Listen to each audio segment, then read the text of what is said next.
Well, the TRC was actually a super important process in my life. You know, I had the opportunity to participate in many of the Truth and Reconciliation Commission hearings when they were going on. First, as a news reporter, I was working for CBC Television when the TRC was launched in 2010. And actually, when the apology was made in 2008 as well. I was a journalist at that time too.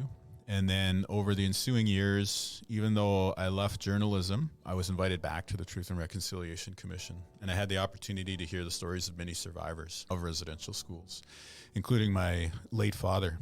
And that was very meaningful to hear the stories of people across like Northern Ontario, Ottawa, Alberta, Manitoba, all over Canada, really. And I've always carried those stories with me. And I think the penultimate moment, like the sort of like the height of that experience was at the Alberta national event for the Truth and Reconciliation Commission. The commissioners and residential school survivors asked me to be an honorary witness, which is to just basically commit to sharing the stories of the TRC and of residential school survivors.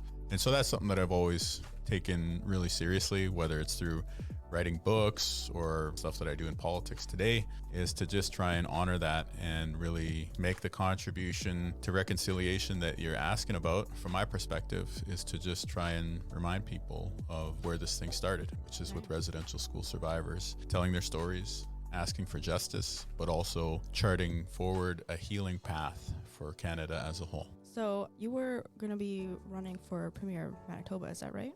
Yeah, there'll be an election this year, and so that's the goal. So how do you feel about that? Pretty excited. We've got a very good chance, but a lot of work left to do.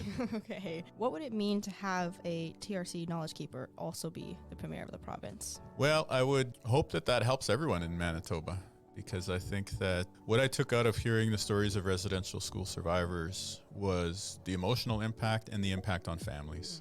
And in particular, what it was like for little kids to grow up without their families, and also what it was like for families to lose the children that they wanted to raise. So I think Manitoba as a whole, we're still dealing with a lot of the legacy of those things, whether it's on the social side or the healthcare side. A lot of the issues that we see around healthcare and mental health, for some people, are connected to this legacy. And so if we can better respond and have more compassion and more understanding in terms of our public response to those things, then I think that that helps everyone in Manitoba. And then when we're broadening it out, whether or not you have an experience with residential schools in your family or not, I do think that everyone is better off if we learn about this aspect of our history so that we can improve and try to avoid making similar mistakes in the future for Manitoba and for Canada.